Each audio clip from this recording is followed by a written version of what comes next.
Have you ever walked away from an argument, and then, just a few minutes later, the perfect comeback suddenly appeared? Not a better one. The one that would have ended the argument. Most people think that's just bad timing. It isn't. This happens so often that the French gave it a name nearly 250 years ago. And today, neuroscience suggests it has nothing to do with intelligence. In fact, your brain may have been physically incapable of producing that comeback when you needed it most. The strange part? Once the argument ends, your brain finally lets you say it. The moment an argument turns personal, your brain quietly changes priorities.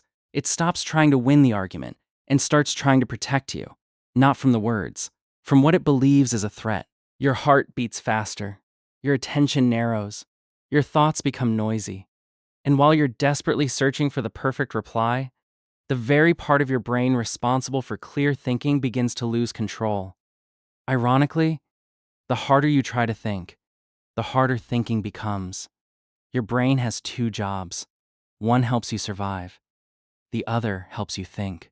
The problem: they don't work well together. The moment you feel attacked, your brain doesn't ask, "What's the smartest thing I can say?" It asks, "Am I safe?" And for a few crucial moments, survival wins. The part of your brain that helps you plan, organize thoughts, and build the perfect sentence starts losing resources. Your brain isn't becoming less intelligent, it's becoming less available, which explains something almost everyone has experienced. You know exactly what you want to say, but somehow, the words just won't come. But here's the part nobody expects. Being smarter doesn't always help.